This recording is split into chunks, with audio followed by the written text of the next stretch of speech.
Hey Geek, so today I want to talk about a subject that I think a lot of YouTube creators can relate with. And it's these type of videos where you're basically putting stuff in front of your camera, whether you want to showcase a new product that you have, or maybe you just want to talk about things that you really love and you want to get a much closer look. And this is something that I really did wonder how it was done. And I kind of thought initially this is a really easy thing. Just make sure you have a really great camera with amazing autofocus. And for a lot of people, when they think about that, they're normally thinking of things like Sony or Canon, which are basically the best when it comes to video autofocus. And this is something that I really wanted to have. And over the years, I have kind of figured out ways to do this. And the reason why I said figure out is because the first real camera that I got was this right here, the Panasonic Lumix G85 Micro Four Thirds camera. And I love absolutely everything about it except for one major thing, and that was the video autofocus. Panasonic for years previously was using their DFD contrast-based system while everybody else moved over to a phase detect or a hybrid system, because a lot of people rely on video autofocus, specifically creators like ourselves when we are a one-person team. And because of those things, I decided to move over from Panasonic over to the Sony A7 IV full frame camera. And let me tell you, going from this camera for video autofocus over to the Sony system, absolutely incredible. And the camera itself is amazing in my opinion. There's just so many wonderful things and you really can't go wrong with that camera. However, there were many things that I did love about Panasonic, and I just kind of wish just put great video autofocus. And finally, they did that with the Panasonic S5 II and then the S5 IIX, which is the camera that I have right here, and the Panasonic G9 II. And so because of that and all the reviews that I'm seeing, I decided to go back to the Panasonic with the S5 IIX. And now I have video autofocus that I've always wanted. And I'm using this camera right now. And as you could tell, the autofocus is absolutely incredible, especially compared to previous Panasonic systems. But the autofocus system on Panasonic and every camera is different. Because whenever I was using the Sony A7 IV, I really didn't have to think much about it. It was set it and forget it. And I think for most modern Sony cameras, that's kind of what you get. The autofocus is that good. And so today I'm going to quickly show you some settings that I use to improve and really make your autofocus the best that it can be when it comes to doing these type of videos, these videos where you have stuff in front and you want it to focus on those products. And there's many ways in which you can do this, but this is what I found that's worked best for me. Okay, so we're gonna go ahead and go into the settings in the Panasonic S5 IIX, and as you can probably see, there's some display information on here. And so the first setting you wanna actually adjust is the autofocus mode setting. Okay, so let me show you where that is at. So if you go to your menu, you'll see that you have all these options, right? And there is a lot of options when it comes to video settings in the Panasonic S5 IIX. But if you go here to where it shows your video camera, right here, if you were to go in the menu, you have all these main categories, but go here to your video, okay? And then once you get there, you move down and you see an option for focus, okay? And so the first thing you want to do is go down here to continuous autofocus and choose mode 2. The default is mode 1. So what does this actually mean? Well, if you have it on the default, it will only show you the autofocus on your viewer whenever you are ready to record. Okay, so that's not what we want. We actually want to see it continuously focused so we can have an idea of whether or not it's in focus before we even press record. And I kind of wish Panasonic would just make mode 2 the default versus mode 1. And so once you've done that, then it'll continuously show you how things are focusing. And so even before you hit record, you kind of just test it out to see if it's focusing correctly, okay? And right now it's on the default, and typically the default is this whole wide area mode. And let me show you out, there is a button on the back of your camera that is defaulted to show all your autofocus settings, okay? And so once you press that, you should be able to see all your settings. And unfortunately I pressed the wrong button, so let me go here, and There it is. This is the autofocus modes, okay? And practically every camera has something similar to this, but for Panasonic and especially the newer cameras, they should have a very similar menu system, okay? And so by default, it's typically going to be in this full area focus mode. And so it kind of takes the whole area into consideration to actually do your autofocus. And so for the most part, I think this works well for people. But when it comes to like having products in front, I say this is okay, but sometimes, as you can see, it focuses in on my face versus the product. And a lot of times it depends on where you have the product, okay? If you have it directly in front of your face, typically you're not gonna have a problem at all.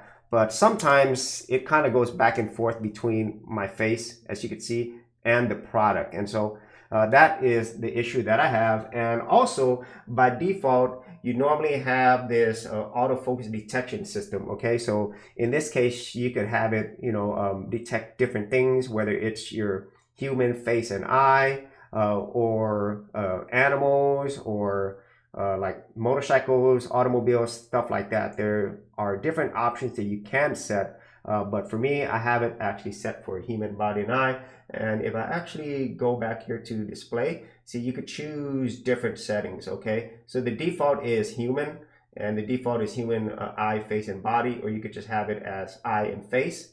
But I've seen most of the times that to have it on human eye, face, and body typically works the best from what I've seen, okay? So once you go back, you should be going back here to your autofocus modes.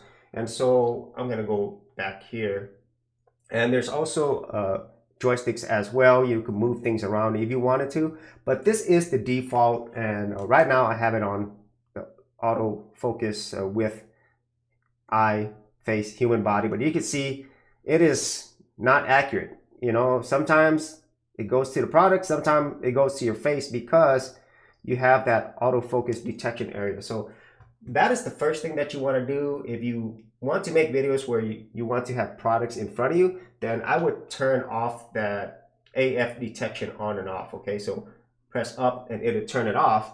And so that will improve your autofocus when you have something in front. So as you can see, and let me have this camera in front. So it does a much better job.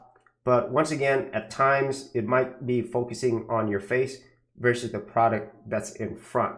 So this is the challenge that I had, because with the Sony a7 IV full frame camera, it pretty much got me, and it was just the default settings, okay? So if you want to set it and forget it, then the Sony normally will do the best.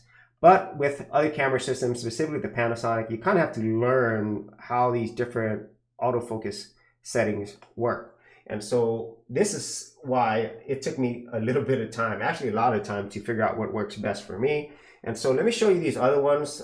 So the first one is tracking, and I really don't do very much tracking, but if you do tracking, you're gonna have to set something to an object, and then you're gonna go ahead and track that. I'll probably do another video going into depth on that.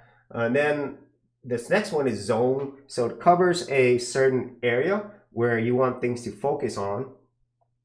And then we have one area plus, okay? So to understand that, let me go to one area, and I'm going to choose that first, okay? So one area is basically this box, okay? So which you can move around, okay? So with one area, anything in that area will be focused, okay? So if I put this in front of it, it should focus.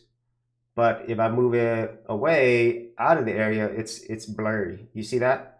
So this does a great job once you're in this area, okay? And you can use your joystick to like move things around. You see this? You could actually move things around, or you could do it on the screen if you wanted to, okay?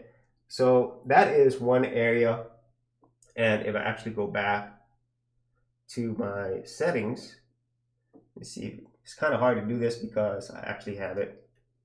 Okay, I'm not looking at it, okay. So now we have one area plus. So this is a larger box, okay? So you have your one area in the middle, and then you have a larger box around that. So if you have an object like this, you have more area, okay, where you could actually take it out, and then once it gets in the area, it focuses, okay? So that works a lot better because it has a larger area. But the one that I use, and that's worked best for me so far, is the one that's right next to it, and that one is zone.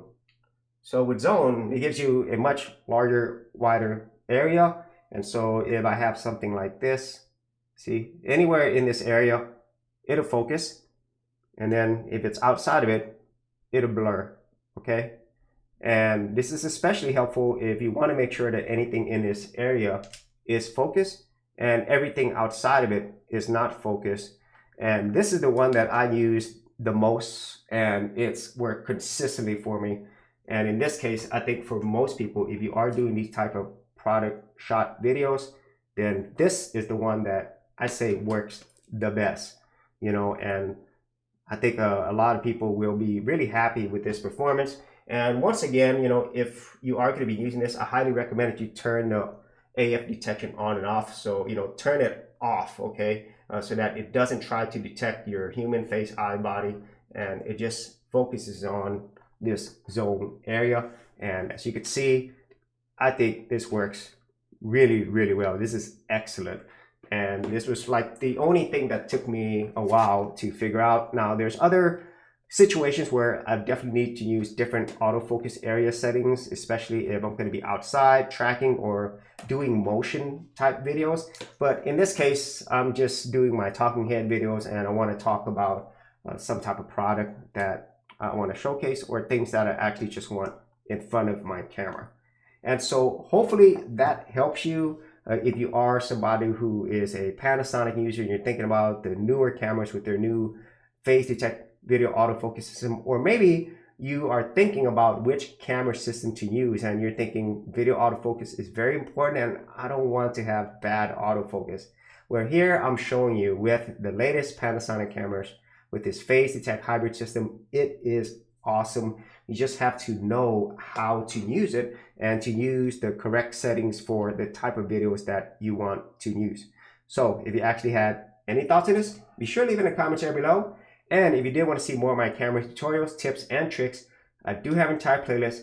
I'll leave that in the description area below. So as always, if you did get value out of these videos, be sure to share, like, and subscribe, and I'll see you on another episode. Hey geeks, if you are a brand new creator and you simply want something easy to get you started, well, I got something for you with my Creator Starter Kit. This is a super simple step-by-step guide that's going to take you from having no channel to developing your very first YouTube channel, along with ideas, thumbnail designs, and other creator tips, including marketing. And the best part is, all of this is free. Simply head over to the link below, check out my page, and get started creating.